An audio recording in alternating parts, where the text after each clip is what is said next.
Chapter 12 north pole. ભાઈ, સામે કોઈ બસ પડી છે? પાછળથી અવાજ આવ્યો. ગોપાલે પાછળ જોયું. એક ડોશીમાં આ સવાલ પૂછી રહ્યા હતા. તે કમરથી વાંકા વળી ગયેલા હતા. આંખો પર મોતિયા માટે હોય એવા કાળા ચશ્મા હતા. શરીર ધ્રુજી રહ્યું હતું. તેઓ થાકના લીધે હાંફી રહ્યા હતા. તેમણે જોઈને ગોપાલને દયા આવી. તે રાત્રે ખૂબ ઠંડી હતી. બસ સ્ટેશન પર ઊભેલી દરેક વ્યક્તિના નાક અને મોઢામાંથી ધુમાડા નીકળી રહ્યા હતા. ગોપાલે તરત જ બાજુમાં જઈને જવાબ આપ્યો. હા માડી, 3 બસ ઊભી છે. તમારે ક્યાં જવું છે? ભાઈ, જુનાગઢ જવું છે. એ બસ પડી છે? હા માડી, જુનાગઢની બસ પડી છે. તમને બેસાડી દઉં? હા ભાઈ, થોડી મદદ કરી દે. ડોશીબાએ લાંબો હાથ કર્યો. તરત અહેસાસ થયો કે એ અંધ છે. ગોપાલ તેમનો હાથ પકડીને બસ અંદર સીટ સુધી લઈ ગયો. સીટ પર બેસીને ધ્રુજતી દાઢી સાથે તેઓએ ગોપાલના માથે હાથ મૂક્યો અને બોલ્યા, સુખી થાઓ. ગોપાલ મુસ્કુરાયો. તેઓએ પોતાના હાથમાં રહેલી થેલીને ખોળામાં મૂકીને ફરી કહ્યું, સુઝેભાઈ, તારી બસ હાલતી ન થઈ જાય હો. મારી કોઈ બસ નથી માડી, ગોપાલે કહ્યું. અરે રે રે રે, તો મેં તમને હેરાન કર્યા. તેઓ મુસ્કુરાઈને બોલ્યા, ના, હું કોઈ પણ એક બસમાં બેસીને ક્યાંક દૂર ચાલ્યો જવા માંગુ છું માડી. લે, કેમ ઘેરથી ભાગી ગયો છો? ના, દુનિયાથી ભાગી જવાની ઈચ્છા થઈ છે. હું ખુશ નહોતો મારા જીવનથી, એટલે મા બાપની પરવાનગી લઈને ઘરેથી ચાલી નીકળ્યો છું મારા જીવનનો અર્થ શોધવા. ગોપાલનો જવાબ સાંભળીને ડોશીમાના કપાળ પર ચિંતાની કરચલીઓ દેખાઈ. એટલામાં જ બસ ચાલુ થઈ. ગોપાલ તેમની બાજુની સીટ પર બેસી ગયો. ડોશીમાએ તેમના હાથને પકડ્યો ને બોલ્યા, તો આ બસમાં જુનાગઢ આવશે હો? હા માડી, મારે આ બસમાં જ બેસવું હતું. ગિરનારની તળેટીમાં ચાલ્યો જઈશ, કોઈ આશ્રમ અંદર. અરે રે. તેઓએ નિસાસો નાખ્યો. ગોપાલે વાત બદલવા પ્રયત્ન કર્યો. તમે મોતિયાનું ઓપરેશન કરાવ્યું છે? ના ભાઈ, મેં આંખો આપી દીધી છે દાનમાં મારા દીકરાને. તેઓ બોલ્યા અને બારીમાંથી આવતા ઠંડા પવન તરફ પોતાનો ચહેરો કરી ગયા. ઓહ ગોડ, આંખો વિના અંધકારમાં જીવવું મુશ્કેલ થઈ જતું હશે નહીં? ગોપાલે તેમના સફેદ વાળ તરફ જોઈને પૂછ્યું.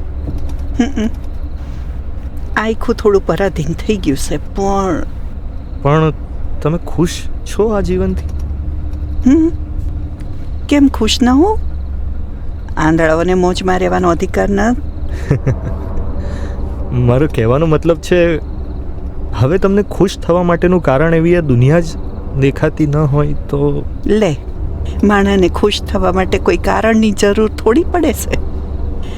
આનંદ તો આત્મામાંથી જન્મે ને આત્મો એને ઉછેરે. એમાં માણસને રોવા થોડું બેહાય છે. ગોપાલના હાથના રૂવાડા ઊભું કરી નાખતું એ વાક્ય હતું. એ વાક્ય બોલીને એ આંધળી ડોશી ગોપાલ સામું જોઈને મુસ્કુરાઈ અને તેના બોખા મોઢામાંથી જાણે જીવેલી જિંદગીનો સાર નીકળી ગયો. ગોપાલને વધુ સાંભળવું હતું. તેણે કહ્યું, માડી, સમજાયું નહીં. અરે ભાઈ, તું મને કે આ બારીમાંથી ફૂંકાતા પવનને મોજ હશે, તઈ જ તો એ ફૂંકાતો હશે ને આ પૂનમના સાંદાની ઉપર ભમતા વાદળોને મોજ હશે, તઈ જ પોતે આભે ઝૂલતા હશે ને. આ બીજું કંઈ નહીં, પણ તારા ખેતરમાં કોઈ કપાનો છોડવો જમીન તોડીને ઊભો થતો હોય, એ કાંઈ મોજ વિના તો ન થતો હોય ને.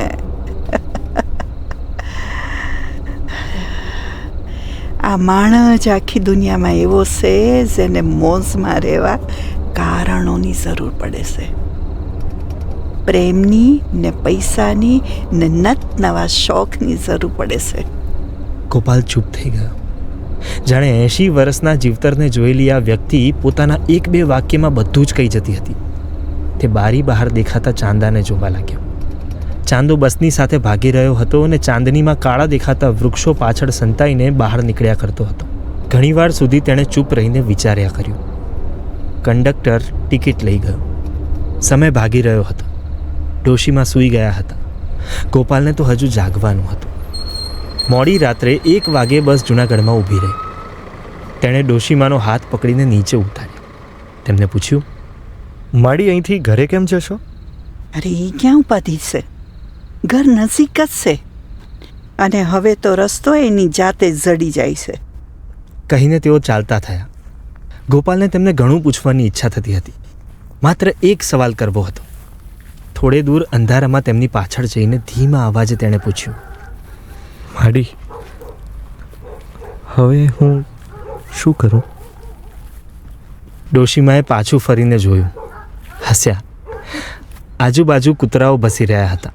તેઓ બોલ્યા, આ બધુંય તને જડી જાય, હાલ તો રહેશે, કંઈક તો થાય જ ને. બોલી તેઓ ફરીથી ચાલતા થયા. ગોપાલને તેમની સાથે જવું હતું, પરંતુ પોતાનો રસ્તો અલગ હતો. ડોશીમાની ચારે તરફ કૂતરા ટોળું વળીને ભસી રહ્યા હતા અને તેઓ બસ ચાલ્યા જતા હતા.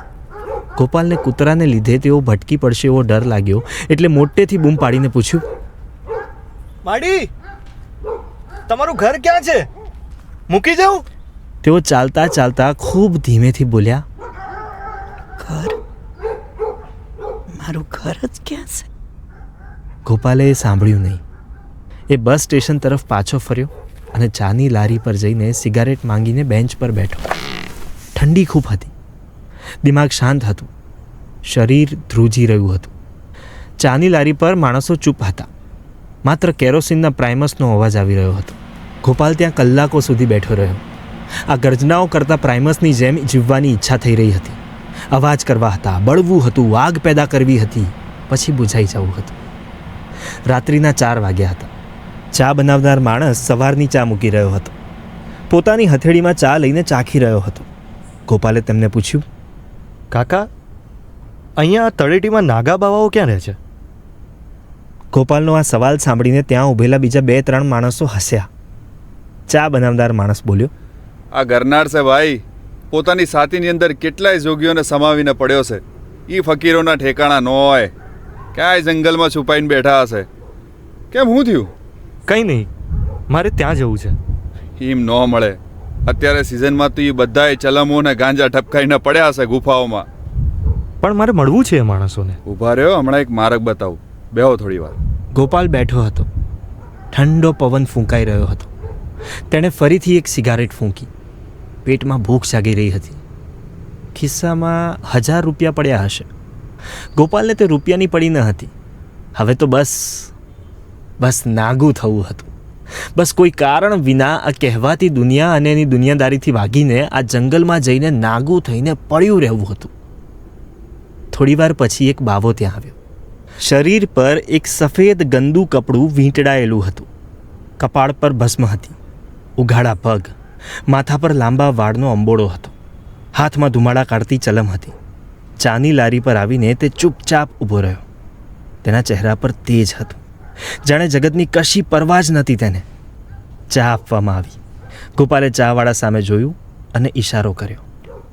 ચાવાળાએ ગોપાલ તરફ આંગળી ચીંધીને બાવાને પોતાની ભાષામાં કહ્યું, इस लड़के को आना है तेरे साथ जंगल में, नंगा बावा बनना है, ले जा. બાવાએ શાંત ચહેરે ગોપાલ સામે જોયું અને પછી અચાનક આકાશ સામે જોઈને મોટેથી હસવા લાગ્યો. તેનું હાસ્ય પણ પહાડી હતું.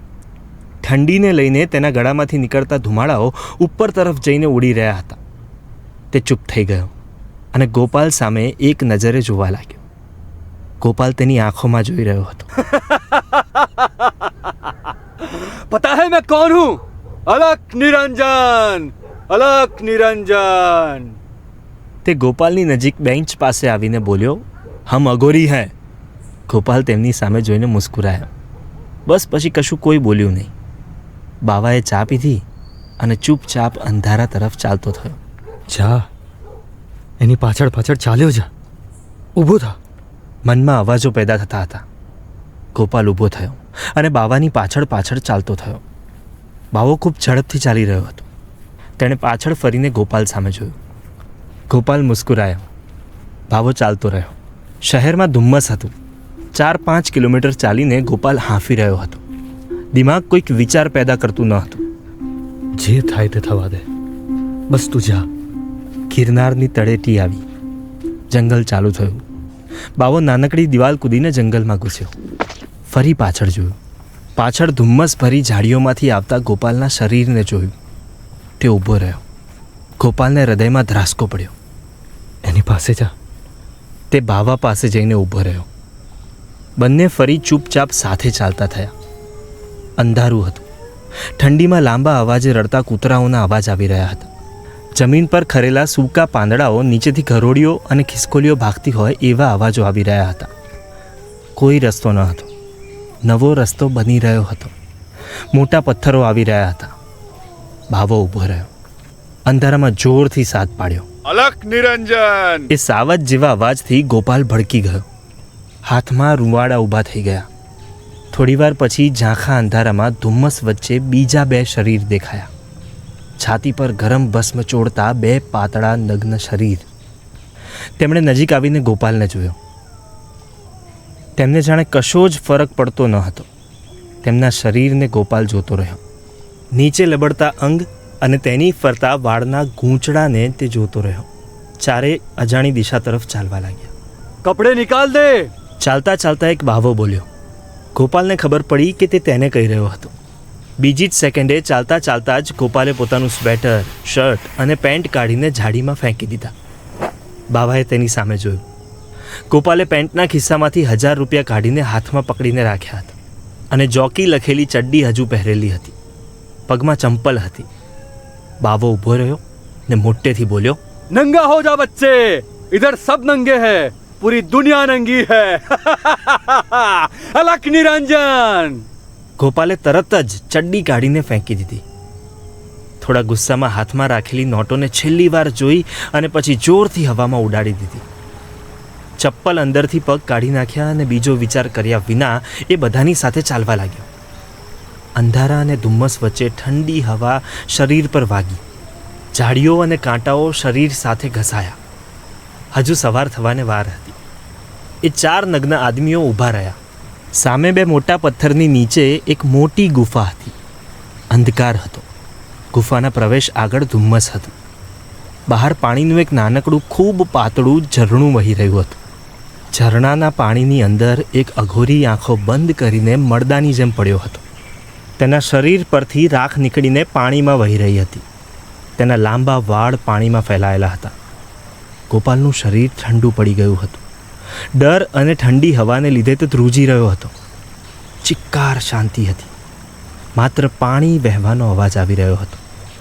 પાણીમાં પડેલા અઘોરીએ આંખ ખોલી. ગોપાલને તેણે જોયો. ગોપાલના નગ્ન શરીરને જોયું. તેના ચહેરા પર તેજ હતું. તેણે જાણે જગતની કશી પડી જ ન હતી. ગોપાલ ધુમ્મસ વચ્ચે દેખાતા તેના ચહેરાને, તેની દરિયા જેવી વાદળી આંખોને જોતો રહ્યો. ગોપાલ સાથે ઊભેલા 3 બાવાઓ ગુફાની અંદર ચાલ્યા ગયા. પાણીમાં પડેલો અઘોરી ઊભો થયો. તેના પગના ગોઠણ સુધી લાંબા વાળ પરથી ભીની માટી નીચે ખરી રહી હતી. તે ગોપાલની બાજુમાં આવ્યો. ગોપાલ કોઈ પૂતળાની જેમ સ્થિર ઊભો રહીને અઘોરીની આંખોને જોઈ રહ્યો હતો. ગોપાલની નજીક આવીને તે ઊભો રહ્યો. ગોપાલના ચહેરાની નજીક તે પોતાનો ચહેરો લઈ ગયો. કેટલીય ક્ષણો સુધી તે ગોપાલની આંખોની અંદર જોતો રહ્યો. ગોપાલ તેની આંખોને જોતો રહ્યો. અચાનક કોઈ મગર પોતાના શિકારને પકડી લે તે રીતે પોતાના બરફ જેવા ઠંડા ભીના હાથથી ગોપાલનું નીચેનું અંગ પકડી લીધું અને ગોપાલના શરીરમાં વીજળી ઘૂસી જાય તેવો તીવ્ર ચમકારો થયો. જાણે કોઈ બાળક પોતાની ઊંડી ઊંઘમાંથી અચાનક જાગીને ધ્રુજી જાય અને પછી ગભરાઈ જાય તેવી રીતે ગોપાલનું શરીર ધ્રુજી રહ્યું હતું. શરીરમાંથી વીજળી પસાર થઈ. અવાજ નીકળી ગયો. અઘોરી મોટેથી હસવા લાગી. ગોપાલ ફાટેલી આંખોથી તેને બસ ખાલી જોતો રહ્યો. વર્તમાનનું ભાન થઈ રહ્યું હતું. દિમાગમાં હજારો સંવેદનાઓ ઉછળીને શમી ગઈ હતી. ગોપાલ તે અઘોરી સામે મુસ્કુરાયો. પછી અચાનક બંને એકબીજાને જોઈને હસવા લાગ્યા. હવે ડર નહોતો. અઘોરીએ અંગ મૂકીને ગોપાલનો હાથ પકડી લીધો. તેણે ગોપાલને પોતાની સામે પાણીમાં બેસાડ્યો. પાણી પર હાથ મારીને તેણે ગોપાલ પર પાણી ફેંક્યું. ગોપાલ હસ્યો. થોડી જ વારમાં ઠંડા બરફ જેવા પાણીમાં બંને આળોટવા લાગ્યા. ગોપાલે પોતાના શરીર પર માટી ચોળવા માંડી. પોતાના ચહેરા પર માટી ઘસી નાખી. પાણીમાં પડ્યા ઉપર નીલું આકાશ દેખાઈ રહ્યું હતું. ચમકતા તારાઓ ધીમે ધીમે આથમી રહ્યા હતા. દૂર દૂર આકાશમાં જંગલી ગીધ પાંખો ફેલાવીને ઉડી રહ્યા હતા. પેલો અઘોરી તેની બાજુમાં સૂતો હતો અને કશુંક ગાઈ રહ્યો હતો. શબ્દો ન હતા, ગળામાંથી માત્ર અવાજ નીકળી રહ્યા હતા. ગોપાલ પણ તેની સાથે અવાજો કરવા લાગ્યો. આ અજાણી દુનિયામાં આવીને આ શું કરી રહ્યો છે ગોપાલ? મનમાં અવાજો ઉઠી રહ્યા હતા. તે બંને નાચતા નાચતા મોટા મોટા અવાજો કરવા લાગ્યા. તેમને જોવા માટે ગુફા અંદરથી 6-7 નાગા બાવાઓ બહાર આવ્યા અને આ નાચ જોઈને હસવા લાગ્યા. તું ક્યાં હતો અને ક્યાં પહોંચ્યો છે? તું કોણ છે? આ તું છે? ગોપાલ વધુ જોરથી નાચવા લાગ્યો. પોતાના ગળામાંથી નીકળતું કોઈ શબ્દ વિનાનું ગીત પહાડી અંદર પડઘાઈ રહ્યું હતું. કોઈ સૂકા રણમાં ઉઠેલા ગાંડા વંટોળની જેમ આ બંને શરીર પાણી ઉડાડતા નાચી રહ્યા હતા. ગોપાલ સાથે નાચતા અઘોરીના વાળ ચારે તરફ હવામાં ઉછળી રહ્યા હતા. ગોપાલ પણ પોતાના બંને હાથ ફેલાવીને ગોળ ગોળ ફરતો હતો અને આકાશ સામે જોઈ રહ્યો હતો. આંખોમાંથી આંસુ નીકળ્યા, નીચે ખરીને પાણીમાં વહી ગયા. તું જે છે એ સામે આવ. કેમ રડે છે? તું અહીં કેમ છે? તે ધીમો પડ્યો, સ્થિર થઈ ગયો, આકાશ તરફ જોઈ રહ્યો. બાજુમાં હજુ પેલો અઘોરી નાચી રહ્યો હતો. જા ગાંડા જા, ઘરે પાછો ભાગી જા. જે જિંદગી હતી એ સ્વીકારી લે. ના, ઘરે નથી જવાનું.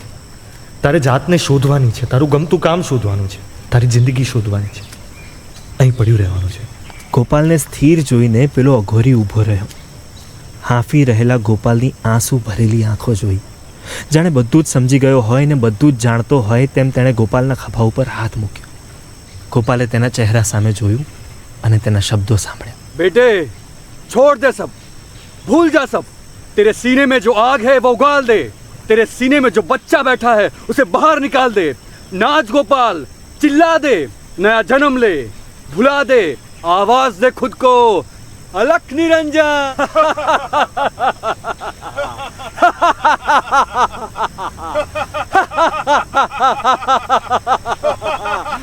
બસ બીજી ક્ષણે ગોપાલે ફરીથી નાચવાનું શરૂ કર્યું.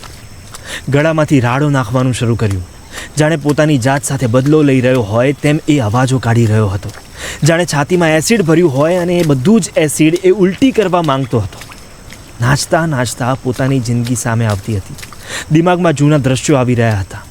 બાળપણમાં બહેનની આંગળી પકડીને ખભે બેગ લઈને સ્કૂલે જતું બાળક, ધીમે ધીમે મોટા થઈને શેરીઓમાં દોસ્તો સાથે ક્રિકેટ રમતો ગોપાલ, પરીક્ષાઓમાં રાત્રે વાંચતો યુવાન, કોલેજના બેકારીના રડવાના એ દિવસો, એક બંધ કેબિનમાં મળદું પડ્યું હોય એમ ઓફિસમાં કામ કરતો યુવાન, રોડ ઉપર ઊભા રહીને આત્મહત્યા કરતો યુવાન, મા બાપના લાચાર ચહેરા, જૂના અવાજો, મા બાપના છેલ્લા અલવિદાના અવાજો, નાગો બાપો. દિમાગમાં કોઈ ધૂન ચડી હતી. પોતાની છાતી પર કોઈએ ધગધગતા કોલસાનો ડામ આપ્યો હોય એ રીતે રાડો નાખી રહ્યો હતો. ગળું ફાડીને તે રાડો નાખી રહ્યો હતો અને શરીરના હાડકાં ભાંગી પડે એ રીતે નાચી રહ્યો હતો. હવે બીજા 6-7 અઘોરી બાવાઓ પણ તેની સાથે નાચી રહ્યા હતા. બધા એકસાથે અવાજો કરી રહ્યા હતા. જંગલના એ ભાગમાં જાણે કોઈ જ્વાળામુખી જાગ્યો હોય એમ એ અવાજોથી આસપાસના પક્ષીઓ ઉડી જઈ રહ્યા હતા. અવાજ સાંભળીને દૂર કૂતરાઓ ભસવા લાગ્યા હતા અને વાંદરાઓ ડાળીઓ પર કૂદકા મારતા એ દિશામાં જઈ રહ્યા હતા. હવે હૃદય અને મન શાંત થઈ ગયું. અંદરની આગ અને પીડા શમી ગઈ. અચાનક બાવાઓનો અવાજ ધીમો પડ્યો અને બધા પાણીમાં બેસી એક સાથે કોઈ સૂફી ધૂન ગાવા લાગ્યા. ગોપાલ પણ પાણીમાં બેસી ગયો અને ચૂપ થઈને આંખો બંધ કરીને આ ધૂન સાંભળવા લાગ્યો. શબ્દો વિના માત્ર અવાજોથી ઉત્પન્ન થયેલી એ ધૂનમાં અજીબ તાકાત હતી. ગોપાલ તે ધૂન સાંભળીને ભાન ભૂલી ગયો. પોતે ક્યાં બેઠો છે, શું કરી રહ્યો છે, શા માટે તેણે આંખો બંધ કરી છે તેનું કશું જ ભાન ન હતું. તે અવાજો તેને અંધકારમાં ખેંચી રહ્યા હતા. તે વિચાર શૂન્ય બની ગયો હતો અને તેનું શરીર તેનાથી અલગ થઈ ગયું હોય તેવી અનુભૂતિ થઈ રહી હતી. તે કોઈ અજાણ્યા અંધકારમાં પ્રવેશી રહ્યો હોય તેવું લાગી રહ્યું હતું. ત્યાં કોઈ દિશા ન હતી અને તે શરીર વિના ત્યાં અંધારામાં ચાલ્યો જતો હતો. તે અંધકારમાં ક્યાંક એક પ્રકાશની અનુભૂતિ થઈ રહી હતી. જાણે તે દિશા તેને બોલાવતી હતી. કદાચ આ ભાન ભૂલાવી દે તેવો અવાજ એ દિશામાંથી આવી રહ્યો હતો. અચાનક ધૂન ઊભી રહી ગઈ. એક અઘોરીએ ગાલ પર થપ્પડ મારીને ગોપાલને ઉઠાડી. તે ઝબકી ગયો. આંખ ખુલી. વર્તમાનનું ભાન થયું. ગોપાલનો ડરી ગયેલો ચહેરો જોઈને બધા અઘોરીઓ મોટેથી હસવા લાગ્યા. કશુંક હતું જે સ્પર્શી ગયું હતું, ગાયબ થઈ ગયું હતું. બપોરે ગોપાલ ગુફાની અંદર ખૂણામાં એક અંધારામાં પડ્યો હતો. હોઠ સુકાઈ રહ્યા હતા. તેણે ગાંજો પીધો હતો. ગાંજાને લીધે શરીર નિર્જીવ થઈ ગયું હતું. ચામડાની મોટી નગ્ન બેગ અંદર લોહી અને હાડકાં ભરી દીધા હોય અને તેને ઊંચકીને ખૂણામાં મૂકી દીધી હોય તેવી રીતે ગોપાલ આંખો બંધ કરીને પડ્યો હતો. શરીર સ્થિર હતું. દિમાગ વિચારો સર્જી શકતું નહોતું. પેટમાં ભૂખ હતી. બાજુમાં બીજા 2-3 બાવાઓ પણ પડ્યા હતા. તેઓની પાસે કેળાનો ઢગલો પડ્યો હતો અને તેમાંથી તેઓ કેળા લઈને ખાઈ રહ્યા હતા. સાંજ સુધી ગોપાલ અર્ધ જાગૃત સ્થિતિમાં પડ્યો રહ્યો. ગાંજાની અસરને લીધે મોઢામાંથી લાળ નીકળીને નીચે માટીમાં પડી રહી હતી. એક બાવો આવીને તેને કટોરીમાં કેળાના છોડનો રસ આપી ગયો. ગોપાલ તે ચીકણા રસનો કટોરો પણ પી ગયો. પેટમાં ઠંડકનો અનુભવ થઈ રહ્યો હતો. સવારથી બધા જ બાવા અલગ અલગ દિશાઓમાં જઈને પડ્યા હતા. કોઈ બાવો પથ્થર પર ચડીને સૂરજ સામે આંખો બંધ કરીને તપમાં બેઠો હતો, તો કોઈ ગુફામાં આગ પેટાવીને શરીર પર ગરમ ભસ્મ ચોળી રહ્યો હતો. કોઈ ફળો અને ખોરાક શોધતો જંગલમાં ભટકી રહ્યો હતો, તો કોઈ પથ્થરોમાંથી કુદરતી રીતે ફૂટી નીકળેલા પાણીના સ્ત્રોત આગળ બેસીને શિવજીના મંત્રોચ્ચાર કરી રહ્યો હતો. ગોપાલ મોડી સાંજે ઝાંખું અંધારું થયા પછી બહાર આવ્યો. શરીર પર ઠંડી લાગી રહી હતી. ગાંજાનો નશો ઉતરી ગયો હતો. ગુફાની અંદર પડેલા કેળા ખાઈને તેની ભૂખ મરી ગઈ હતી. તે ગુફાની બહાર જંગલમાં રખડવા લાગ્યો. કાતિલ ઠંડી વચ્ચે સિંહની ગર્જનાઓ સંભળાઈ રહી હતી. કોઈ પથ્થર પર ચડીને જોયું ત્યારે સામે ગિરનારની ભવ્ય પર્વતમાળા દેખાતી હતી. સાંજના અંધકારમાં જાણે કોઈ મહાકાય બુદ્ધની મૂર્તિ પડી હોય તેવો એ પર્વત હતો. એના સૌથી ઊંચા દત્તાત્રેય શિખર પર ચડવા માટેના પગથિયાની આસપાસ લાઇટોના ગોળાઓ ચમકી રહ્યા હતા. વધુ એક ઊંચા પથ્થર પર ચડીને ગોપાલે જોયું તો નીચે જૂનાગઢ શહેર ચમકી રહ્યું હતું. ગોપાલ વિચારી રહ્યો, માનવજાત, સાંજ પડે પોતાના ઘરોમાં છુપાઈ જતી માનવજાત, પોતાના ન ગમતા કામથી પીડાતી અને ચૂપ રહેતી માનવજાત, બિચારી રોજે અંદર અંદર રડતી આદમીની જાત. આ ચમકતી લાઇટો વચ્ચે જીવતા લાખો માણસોને નાગા બાવા બની જવું જોઈએ. ભાગેડું, ભાગી ગયો છું હું તારાથી. મને ગુસ્સો છે આજકાલનો માણસ જે રીતે જીવવા લાગ્યો છે તેનાથી. તમે પહેલાં જીવતા શીખો, પણ તમે તો ન ગમતા કામ કરીને રૂપિયા કમાવામાં દિવસે દિવસે મરી રહ્યા છો. થૂ! એ શહેર તરફ થૂંક્યો. ઠંડી હવાની લહેર આવીને એ થૂંક તેના ઉપર જ પડ્યું. તે પથ્થરથી નીચે ઉતર્યો. ફરી જંગલમાં રખડવા લાગ્યો. તે જે ગુફા પર હતો ત્યાંથી આસપાસ ઘણી ગુફાઓ હતી. દરેક ગુફામાં 2-4 બાવાઓ પડ્યા હતા. 1-2 ફાનસ પડ્યા હતા અને ગુફાઓ પીળા પ્રકાશમાં ચમકી રહી હતી. એક પછી એક ગુફાની અંદર જઈને તે બાવાઓ સામે હસી રહ્યો હતો. કોઈ સામે હસી રહ્યું નહોતું. દરેક બાવો પોતાની ધૂનમાં મસ્ત પડ્યો હતો. રાત થઈ ચૂકી હતી. આજે થાક લાગ્યો હતો. તે ગુફાની અંદર ખૂણામાં જઈને સૂઈ ગયો. 2 દિવસ વીતી ગયા. તે આખો દિવસ ગાંજો અને ચલમ પીને બીજા બાવાઓ સાથે ગુફામાં પડ્યો રહેતો હતો. શરીર રબર જેવું ઢીલું બની ગયું હતું. દિમાગ બેચેન બની રહ્યું હતું. અહીં ગુફામાં તેને એકલું લાગી રહ્યું હતું. 2 દિવસ જાણે 2 વર્ષ જેવા લાગી રહ્યા હતા. બપોર નજીક કોઈ બાવો આવતો અને રોજની જેમ થોડા જંગલી ફળો લેતો આવતો. સાંજ નજીક કોઈ બાવો થોડો સામાન સાથે લાવતો અને ચૂલો પેટાવીને લોટને શેકતો. એ શેકેલા લોટનો કટોરો ગોપાલ તરફ ફેંકતો. કોઈ એકબીજા સાથે બોલતું નહોતું. સાંજ નજીક ગુફામાં ફાનસ થતું એટલે ગોપાલ મનને શાંત કરવા પ્રયત્ન કરતો. પીળા પ્રકાશની અંદર તે આંખો બંધ કરીને કોઈ યોગી પુરુષની જેમ ધ્યાન કરતો. દિમાગને વિચાર શૂન્ય બનાવવાના પ્રયત્નો કરતો. દિમાગમાં હજારો દ્રશ્યો ઊભા થતા. મા બાપ, બહેનો, દોસ્તો અને ખુદની જિંદગીના અલગ અલગ ચહેરાઓ દિમાગમાં જન્મીને મરી જતા. 4-5 દિવસમાં ગોપાલનું શરીર ફિક્કું પડી ગયું. પહેલા દિવસે સવારે જે રીતે બાવાઓ ભેગા થઈને નાચગાન કરી રહ્યા હતા તેવું હવે કશું જ થતું નહોતું. ગોપાલે ગુફામાં પોતાની પાસે પડ્યા રહેતા એક બાવાને સવાલ કર્યો. બધા ક્યાં ગયા છે અને હવે કેમ કોઈ નાચતું નથી? हम घोरी हैं, यही तो होती है हमारी जिंदगी।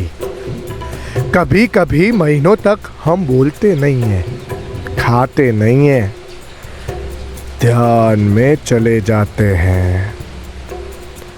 आदमी मर जाए तब तक तप में बैठा रहता है। તે અઘોરી બોલ્યો.